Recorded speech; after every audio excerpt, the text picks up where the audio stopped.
Right, so there's a lot of talk out there about an upcoming recession, and the 2010s was, I believe, the first decade, and I don't even know how long, but quite a while that there hasn't been a recession in, and which obviously, you know, the question arises, when is the next one going to be? Now, it's, I mean, given the fact that we went a full decade without having one for the first time in a long time, it's extremely likely that there's one coming up within the next, I would say, few years, but at the very least, 5, 6 maybe.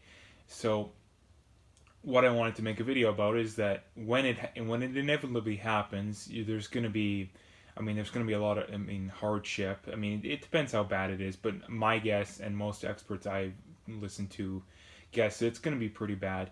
And like I say with all this kind of stuff is that what's going to happen is that you're going to have the left is going to blame their usual capitalism, greedy corporations, the rich, all this crap, and the solution to it is just going to be more of the same. It's going to be more free stuff for the poor, more welfare, more unearned goods, basically. And like I say, there's like this always I've said in it seems like every video, but it needs to be pointed out is that the left solution, and to a lesser degree the right solution for a lot of this kind of stuff, is just more of the same. And like I say, it's the doing the same thing over and over and again and expecting a different result. Like that's what politics is, especially on the left. Like leftist politics can be summed up in let's just keep going deeper and deeper into debt and spending more and more money on every program until we fix it. Like that's literally like as much as it can be summed up. Because what does the left care about? It's free healthcare, which is massive amounts of debt, and it doesn't work. It doesn't improve healthcare in any way, shape, or form. So their solution to that is, oh, it must be we didn't go far enough. It's just we have to keep going more. You know, their solution to helping the poor is welfare, minimum wage laws, and all this crap. And what's when it doesn't work out?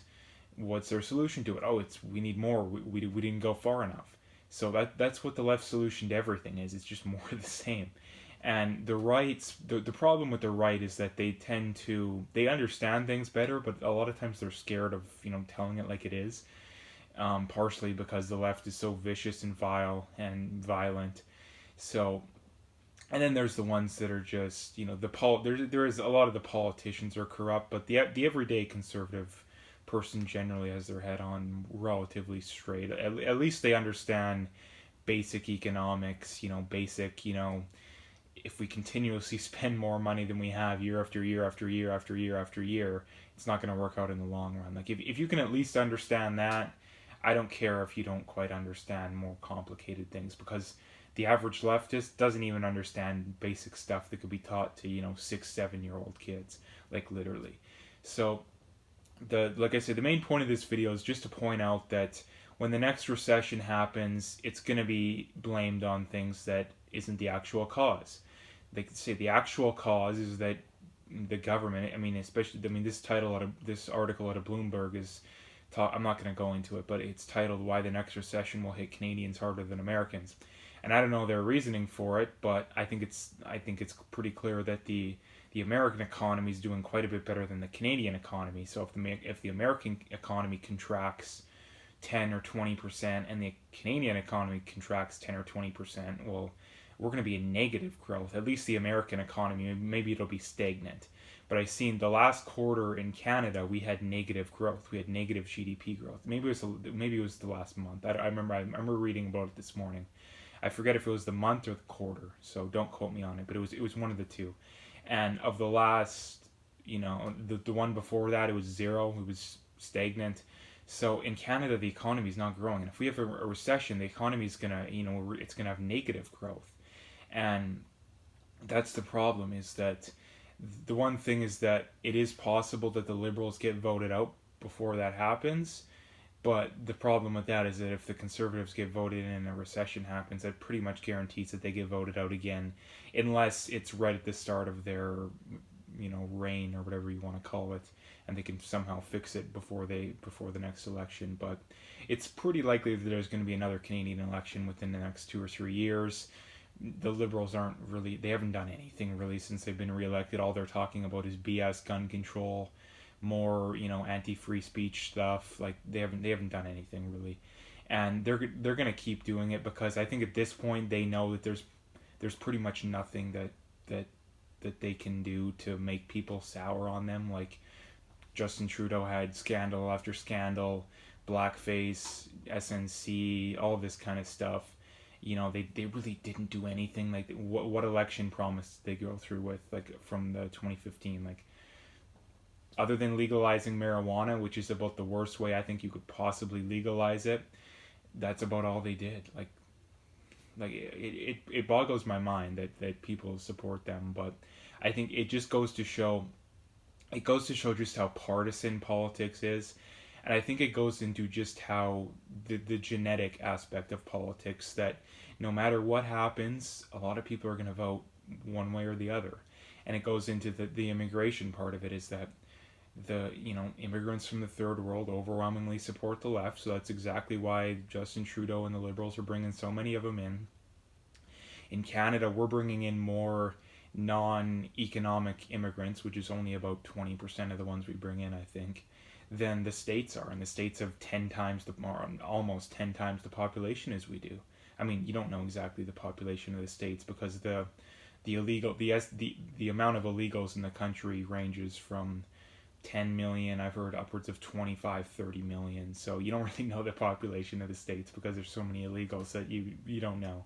But anyways, that's another story in and of itself. But like I said, when the next recession happens, we need people to recognize that it's because of poor government policy, not because we didn't pump enough money into welfare or climate change or government, public sector jobs, all this kind of stuff. That's what it's going to be blamed on.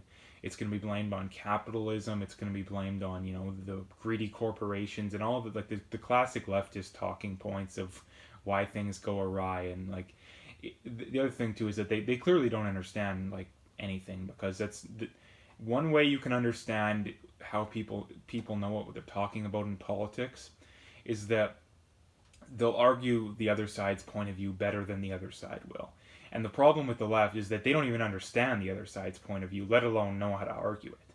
So that's another video in and of itself. But yeah, basically to sum it up, like I've said, is that the next recession is going to happen, and just know it's because of poor government policies, namely leftist, crazy leftists. Overspending is the biggest one, and it can't be solved by just increasing taxes a little bit. Increasing taxes, number one, it doesn't increase revenue proportionately because people just find out ways to get around the taxes, or they work less, or some people just move. So that doesn't work. And even if it did work, I don't even think it's morally right to just keep taking more and more of people's money until you get what you want. And it's because of other terrible economic policies. Like you have these leftist governments that like I've taken economics courses, and there's stuff you learn in the first week of economics courses that a lot of these high-ranking leftist politicians clearly don't even understand. Like you can after taking the first day of supply and demand, learning about supply and demand, you'd already understand that the way we do immigration doesn't work. Like the first day, and yet we have Justin Trudeau and all these the highest ranking Canadian liberal politicians out there that clearly don't understand that. So, and that's one of the main reasons that housing prices are going through the roof, and that we have a lot of the millennials and the next generation that can't afford houses because they're so expensive. And that's partially due to the fact that the government, because a lot of boomers' net worth is tied up in their houses being worth a lot. So that's another aspect of that too. But so there's kind of two aspects of that, but that's kind of where things are at in Canada. I know there's been talk of this for a while now. I've seen stories about it. I meant to make a video about it, but a long story short, a recession's going to hit Canada. It's going to disproportionately hit Canada pretty hard. A lot of people are going to lose their jobs. The economy's probably going to contract.